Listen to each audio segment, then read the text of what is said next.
که ستاسو خوښوي نو نن به لږ د دې مرکز نه شروع ځکه چې نن دا تقریبا دویمه ورځ ده که درېیمه ورځ ده حکومت یو فیصله کړې ده د تیلو په حواله باندې نو داسې فیصله یې کړې ده چې زه نه یم خبر چې دا دي دا دومره عقل د کوم ځای نه پیدا کړی دی ځکه چې اول به د تیلو دا قیمت مقرر کېده میاشت کې یو ځل یادم شي میاشت کې به یو ځل د تیلو قیمت مقرر شو بیا دی وی چې نه میاشت نه 2 هفته پس به د تیلو قیمت مقرر و نو بیا 2 هفته پس د تیلو قیمت مقرر کول شو بیا وی چې یاره دا 2 هفته هم ټیک نه دي نو اوس به مونږ یو هفته پس قیمتونه مقرر نو یو هفته پس قیمت مقرر کېدل شروع کړ بیا وی چې اوس دا یو هفته هم ټیک نه ده اوس به مونږ روزانه د تیلو قیمت مقرر خدای دې خیر پېښ کړي هسې نه چې د دې نه پس بله فیصله وکړي چې د سهار بانک سره به یو قیمت وي د ماسپښین مونځ سره به دویم قیمت راځي مازدیګر سره به بیا دریم قیمت وي د ماښام مونځ سره به څلورم قیمت راوځي او د ماسخوتن د مونځ نه پس به پنځم قیمت مقرر کېږي دا څومره لوی ظلم دی او دا خندا د خلکو دا د تیلو په مد کې چې کوم د خلکو سره به انصافي کېږي او ظلم چې تیل کله جنگ څه وخت لپاره بند شو تیل ارزان شو په بین الاقوامي مارکیټ کې نو دا یاران 2 هفتو پورې اوده پراته دې قیمتونه نه کمول او چې دوباره جنگ شروع شو اول د روپۍ تیل ګران شي نو دې دلته 3 روپۍ ګران تاسو خپل د بجلی بل راواله او په بجلی په بل کې تاسو وګورئ چې څو قسمه ټیکسونه په تاسو باندې لګیدل انکم ټیکس سنټرل ایکسایز ډیوټي ایڈوانس انکم ټیکس فکس چارجز بڑا ټیکسونه ما ورن سوابه کې خبر او پروسه بدل ته بیا وکم او زه کولاو زکه کول شم زکه چې شکر الحمدلله ز فارم 47 والا نیم ز فارم 47 والا نیم ز د غلا په لار اسمبلی ته نیم کړي په ما نه چا احسان او مهرباني نشته لکه چې څنګه دا موجوده دي پښتونخوا کې بجلی پیدا کیږي او موږ په اوبو باندې ارزانه بجلی پیدا کوو او چې بیا موږ وایو چې یاره د موږ دا بجلی ارزانه نه موږ ولې ګرانه راکوي نو دا بجلی ته ستاسو نه ده ټول پاکستان ته چې موږ ورته وایو چې دا زموږ بجلی نه ده دلته دومره لوډ شیډینګ ولې کېږي وی تاسو د بجلی غلا کوي نو بیا ته موږ یو تاسو کوو چې دا بجلی د ټول پاکستان ده نو دا وړه بیا تاسو ته پنجاب ولې دي دا غلا بیا د تاسو پنجاب ولې ده چې په بجلی باندې د ټول پاکستان حق دی او په ګیس باندې د ټول پاکستان حق دی په قول ستا نو اول خو په دې کې ملک ترمیم کوو ځکه چې آئین دا وایي قانون دا وایي اصول دا دي چې په کومه علاقه کې پیدا کېږي لومبنی اختیار او حق په د هغې خلکو دی که زمونږ اختیار راغی او زمونږ وخت راغی په دې به لومبنی حق او اختیار د پښتنو بیا به بدلوو او بیا بجلی زما ته وایې چې د ټول ملک ده او چې کله زما په صوبه کې وړني او غلني نو بیا ته وایې نه دا اول د پنجاب دی او بیا د پښتنو ناروا ظلم او بې انصافي نن د دې صوبې سره لګیا دی مرکزي حکومت په حساب کتاب کې زما په خیال چې نه پښتانه شته او نه پښتونخوا صوبه شته او بیا زه خپلو ملګرو ته وایم بالخصوص زه خپلو کشرانو او خپلو ځوانانو ته وایم دا خبره تاسو لپاره کوم زما لپاره هم او ستاسو لپاره مونږ یې د حکومت نه بار کړو چې مونږ خاموشه شو مونږ یې د اسمبلو نه بار کړو چې مونږ خاموشه شو مونږ باندې د پارلیمنت دروازې بند کړې چې مونږ د پښتون خبره پرېږدو نو آیا تاسو دې ته تیار یې ځکه چې مونږ ته خو د مشرانو نه په وراثت کې هم دا ذمواري میلاو شوې نو نن په چکوتي کې د پیر صاحب په دې شمولیت او په دې عظیمه جرګه کې زه د خپلو سپینګیرو زه د خپلو ملګرو زه د خپلو وروڼو د خپلو کشرانو په موجودیت کې دا برملا اعلان کوم چې که حکومت ته مې پرېږدي او که مې نه پرېږدي که اسمبلی ته مې پرېږدي او که مې نه پرېږدي که په ووټ کامیابېږم او که نه کامیابېږم خو د پښتون خبره مې کړې ده د پښتون خبره به کوم او چې څو ژوند یم د پښتونخوا د پښتون خبره به کوم او بیا له خیره په دې خپله صوبه به لږ نظر واچو ما پرون نابل ورځ یو خبر د نظره تیر شو وی په 15 اګست باندې په پېښور کې جلسه ده کېدای شي تاسو دا خبره د نظره تیر شي په 15 تاریخ د روانې میاشت په پېښور کې جلسه ده او هغې کې به د عمران خان د رهایۍ لپاره بنیادي فیصلې کړي د عمران خان کله ګرفتار شوی دی 3 کاله وشو په دې 15 تاریخ به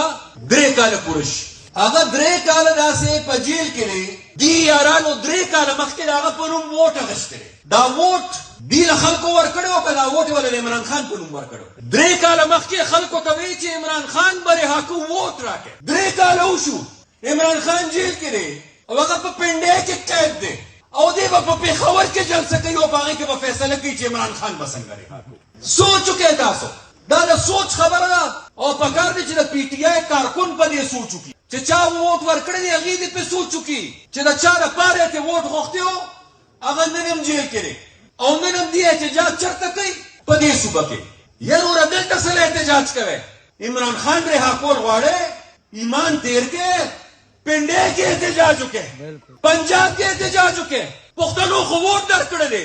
14 کاله ناصر دلته حکومت دی دلته ماته جلسې مه کوئ دلته ماته روډونه مه بندوئ دلته ماته احتجاجونه مه کوئ دلته که کوئ ماته یونیورسټۍ جوړ کړئ ماته کالجونه جوړ کړئ ماته سړکونه جوړ کړئ دې بچو له روزګار ورکړئ دلته موږ ته د احتجاج ضرورت نشته حکومتونه احتجاج نه کوي حکومتونه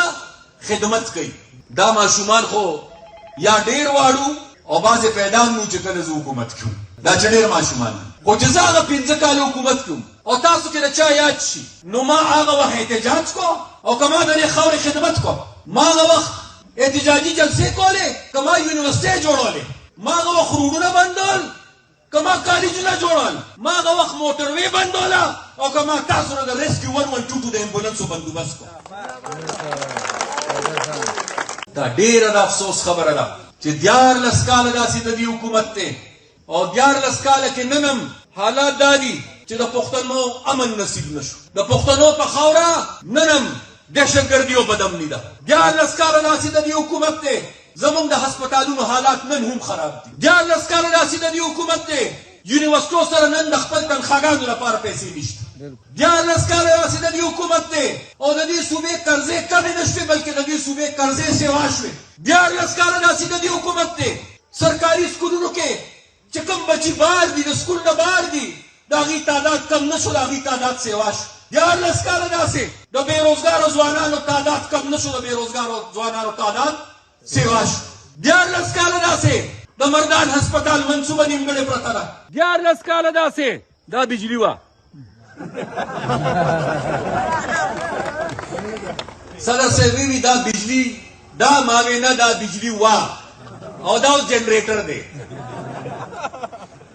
دا جنریټر دی 14 کاله داسې سوچ وکړئ او دا سوچ دې پښتانو کې چې 14 کاله پښتنو له امن ورنکړه روزګار یې ورنکړه ترقي یې ورنکړه د پښتنو حق یې ونه ګټه خپل لیډر یې راخلاص نه کړ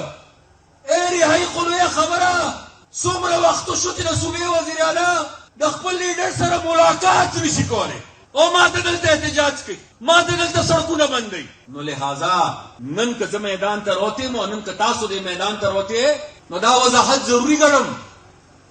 چې زما او ستاسو بنیادي غرض او مقصد دا نه دی چې واپس اسمبلی ته تلل غواړو زه نن دې له نه یم راغلی چې زه تاسو ته دا ووایم چې تیر الیکشن کې که ماله چا ووټ نه راکړی نو مهرباني وکړئ دې الیکشن کې به ماله ووټ راکوئ زه نن دې له نه راغلی زه دې له نه راغلی چې تاسو ته ووایم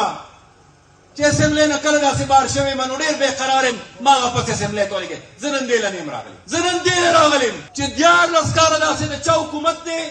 هغې په خپل ځان ښه پوهېږي هغې د ځان دپاره ښه پوهېږي خو د قام دپاره نه پوهېږي 14 کاله داسې د چا حکومت دی دا قام د دې 14 کاله کې ورځ تر ورځه پریشانو کې ډوبېږي لګیا دی او هغه خلک ورځ تر ورځه ښه کېږي لګیا دی زه چا پسې سپکې خبرې کول نه غواړم خو 14 کاله مخکې چې چا لومبني الیکشن کړو د هغې هغه حالاتو ته وګورئ او نن د هغې حالاتو ته 3 کاله مخکې چې چا الیکشن کړو د هغې د هغه وخت پوزیشن ته وګورئ او د هغې نن پوزیشن ته په فرق به پخپله پوه شئ نو زه نن د خپلو سپین ږیرو د خپلو مشرانو له دې له نه یم راغلی چې تش ورته ووایم چې ما ته دعا وکړئ چې زه اسمبلی ته لاړ شم زه د خپلو ځوانانو له تاسو نه زه دې له نه یم راغلی چې بچې شابه همت وکړئ خواري وکړئ ووټ ماله پیدا کړم ما واپس اسمبلی ته ولېږئ زه دې له نه یم راغلی زه د خپلو مشرانو نه نن ډېر راغلی وه چې نن د پښتون د جنګ دپاره څوک نشته زما مشرانو دعا راته وکړئ چې د پښتون د حق دپاره یو بهترین جنگ وکړی او زه نن د خپلو کشرانو نه راغلیم دې ظلمو نه راغلیم چې د پښتنو د امن دپاره د پښتنو د تعلیم دپاره د پښتنو د صحت د جدید سهولتونو دپاره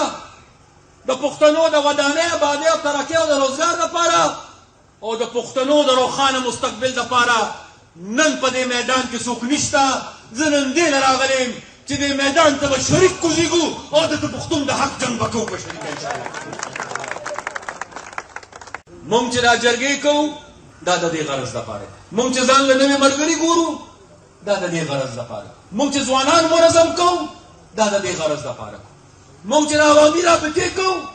دا د دې غرض دپاره او انشاءالله زما قوي یقین دا دی شپه که هر څومره موږ او هر څومره توره تیارئ خو دا د الله نظام دی چې هغه شپه ختمیږي دا تورې تیارې به هم ختمې شي دا تورې تیارې به هم ختمیږي دا د پښتنو په نصیب کې چې کومې تورې تیارې دي دا به هم یوه ورځ سړی الله تعالی ختموي انشاءالله که خیر تش مونږ به همت کوو مونږ به کوشش کوو او انشاءالله دا به یقیني کوو چې د پښتنو په نصیب کې تورې تیارې نه بلکې د آبادۍ د ودانۍ او د ترقۍ یو ځلې بیا رڼاګانې وي او د پښتنو خدمت وشي انشاءالله